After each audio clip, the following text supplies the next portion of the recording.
Private పరం చేసి దానిలో కిక్ బ్యాక్స్ ద్వారా కోట్ల రూపాయలు ఆర్జించాలనేటువంటి తండ్రి కొడుకుల వేదన ఇవి రాష్ట్రంలో ఉంటే వీటిని ఏదో ఒక విధంగా డైవర్ట్ చేయాలనేటువంటి ఉద్దేశంతో చంద్రబాబు నాయుడు గారు చిన్నప్పన్నను అరెస్ట్ చేయడం ద్వారా మళ్ళా వైఎస్ఆర్ కాంగ్రెస్ పార్టీలో ముఖ్యులైనటువంటి సుబ్బారెడ్డి గారి మీద బురద జల్లే కార్యక్రమాన్ని ఉధృతం చేసేటటువంటి పని చేస్తున్నారు. ముఖ్యంగా సిట్టును నడిపిస్తున్నటువంటి ఎల్లో మీడియా, ఈనాడు, ఆంధ్రజ్యోతి కథనాలు నిన్న ఇవాళ మీరు చూస్తున్నారు. చాలా పెద్ద ఎత్తున ఫ్రంట్ పేజీల్లో కథనాలు రాస్తూ సుబ్బారెడ్డి గారిని బదనాం చేయాలని, బురద జల్లాలని ప్రయత్నం జరుగుతూ ఉన్నది. ప్రపంచవ్యాప్తంగా చంద్రబాబు నాయుడు గారి చేష్టల వలన హిందూ మతస్థులు చాలా బాధపడుతున్నటువంటి తరుణం మీ అందరికీ గుర్తుండే ఉంటుంది. నారా చంద్రబాబు నాయుడు గారు తిరుపతి లడ్డూలో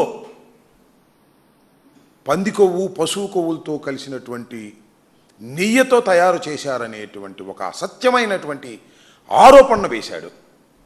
అది లక్షలాది కోట్లాది మంది భక్తులు తినేశారని కూడా చెప్పేశాడు. చాలా దురదృష్టకరమైనటువంటి ఒక అపవాదు, ఆధారాలు లేని అపవాదు. దాంతో హిందువులందరూ కూడా చాలా బాధపడినటువంటి సందర్భం.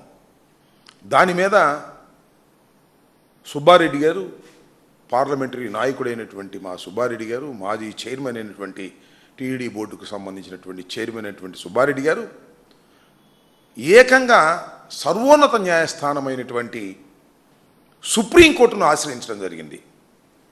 సుప్రీంకోర్టులో విచారణ సందర్భంగా అనేకమైనటువంటి వ్యాఖ్యలు సుప్రీంకోర్టు డైరెక్ట్గా చేసింది.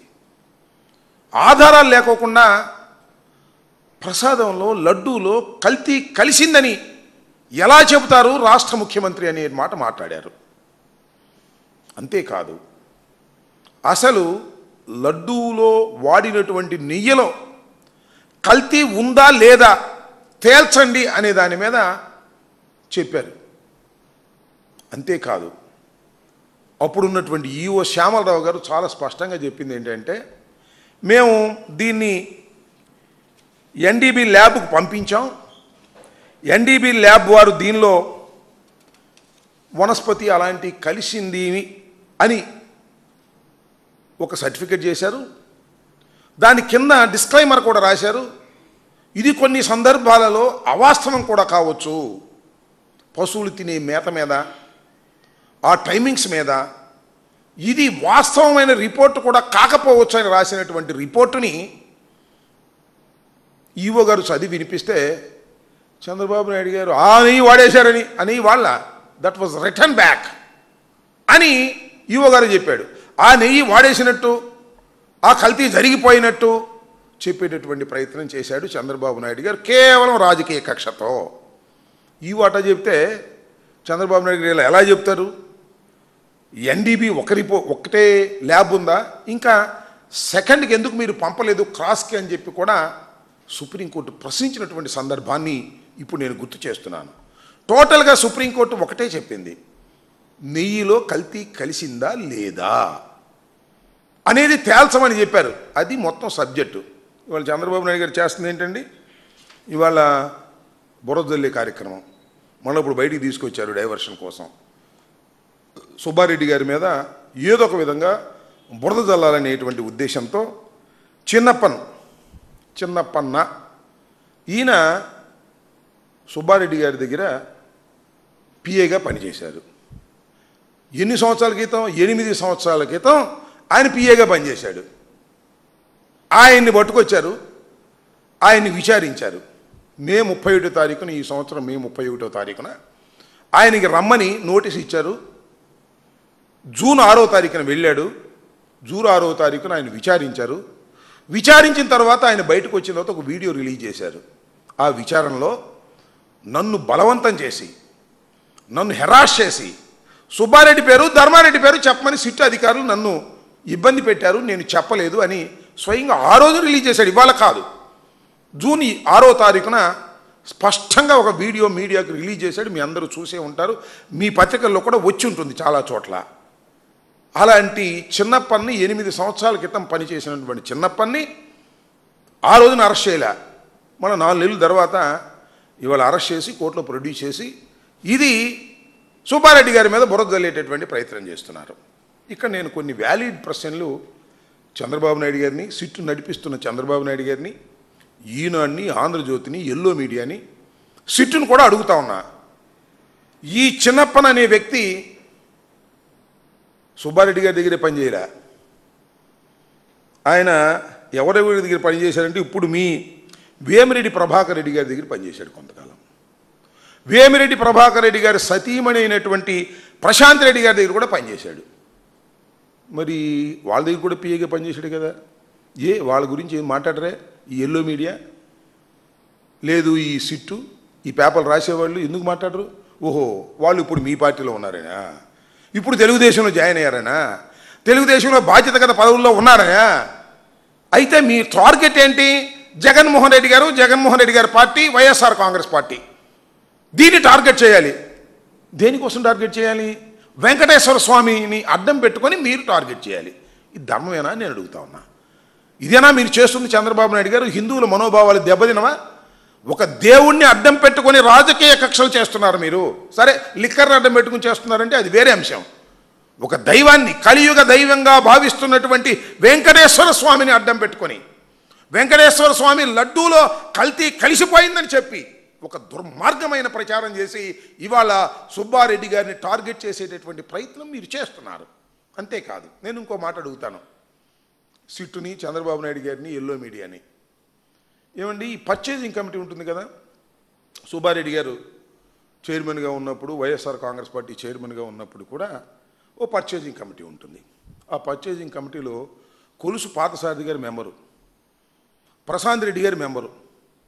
మరి వాళ్ళ ప్రస్తావన రాదేమనండి ఈనాడు వారు, వారి ప్రస్తావన రాదేమనండి TV5 వారు, వాళ్ళ ప్రస్తావన రాదేమండి ఆంధ్రజ్యోతి గారు. వాళ్ళ ప్రస్తావన రాదు. ఎందుకు రాదు? సుబ్బారెడ్డి ప్రస్తావనే వస్తుంది మీకు. చిన్నప్పన్ అనే వ్యక్తి వాళ్ళ దగ్గర పనిచేసినా సుబ్బారెడ్డి గారి ప్రస్తావనే వస్తుంది. సుబ్బారెడ్డి గారు చైర్మన్గా ఉన్నప్పుడో లేనప్పుడో పర్చేజింగ్ కమిటీలో ఉన్నటువంటి వ్యక్తులు ఇప్పుడు మీ పార్టీలో ఉన్నారు కాబట్టి వారేమో వాళ్ళ విచారణ కూడా చేయాల్సిన అవసరం లేదనేటువంటి ప్రశ్న వస్తుంది. ఈ విధంగా మీరు ఒక దుర్మార్గమైనటువంటి పద్ధతుల్లో మీరు వ్యవహరిస్తూ ఉన్నారనేది చాలా స్పష్టంగా ప్రజలకు వివరంగా అర్థమైపోయేటటువంటి పరిస్థితి కనిపిస్తూ ఉన్నది. మీరు అప్పుడు ఏమన్నారంటే 320 రూపాయలకి కిలో ఆవు నెయ్యిని కొంటున్నారు. అసలు 326 రూపాయలు, 320 రూపాయలకి వస్తుంది అసలు ఆవు నెయ్యి, కల్తీ నెయ్యి కాకపోతే అని చంద్రబాబు నాయుడు గారు అన్నాడు. అదేమంటే 3000 అవుతుంది స్వచ్ఛమైన నెయ్యి అని ప్రచారం చేశారు. ఈనాడు వారైతే కనీసం 1000 నుంచి 1600 రూపాయలు చేస్తుంది. స్వచ్ఛమైన నెయ్యి కొనాలి అంటే 320 రూపాయలకి మీరు కొనాలంటే ఇది కల్తీ నెయ్యి పో అని చెప్పేశారు. రేటు ప్రకారం కల్తీ నెయ్యి చేసి పారేశారండి. అంటే 1000 రూపాయలు 1600 కొంటే ఈనాడు ప్రకారం అది స్వచ్ఛమైన నెయ్యి, చంద్రబాబు నాయుడు ప్రకారం కొంటే 3000 కొంటే అది స్వచ్ఛమైన నెయ్యి. నేను అడుగుతా ఉన్నా, ఇప్పుడు ఈ తిరుమల తిరుపతి దేవస్థానం బోర్డు ఎంత కొంటున్నారయ్యా? ఇప్పుడు 1600 కొంటున్నారా? 3000 కొంటున్నారా?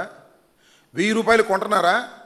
కాకపోతే 320 రూపాయల కన్నా ఎక్కువ, 1000 రూపాయల కన్నా తక్కువ కొంటున్నారు. ఇది స్వచ్ఛమైన నెయ్యి నమ్మాలా? మీరు చెప్పే ఆర్గ్యుమెంట్ ప్రకారం చెప్పండి, నేను అడుగుతా ఉన్నా. స్వచ్ఛమైన నెయ్యి కాదనేగా చెప్పాల్సింది. ఇప్పుడు 320 రూపాయల కన్నా ఎక్కువ కొంటున్నారు, 1000 రూపాయల కన్నా తక్కువ కొంటున్నారు. ఎంత కొంటున్నారో మీకే తెలుసు. ఇప్పుడు ఎలా ఇది స్వచ్ఛమైన నెయ్యి అని ఎలా మీరు చెప్పగలుగుతారో? అప్పుడు చేసినటువంటి ఆర్గ్యుమెంటు ఏమైంది అని నేను అడుగుతా ఉన్నా. అంతేకాదు, మీకు ఇంకో చిత్రమైన విషయం చెప్తా. 2014 నుంచి 2019 వరకు నారా చంద్రబాబు నాయుడు గారే ముఖ్యమంత్రిగా వ్యవహరించాడు కదా.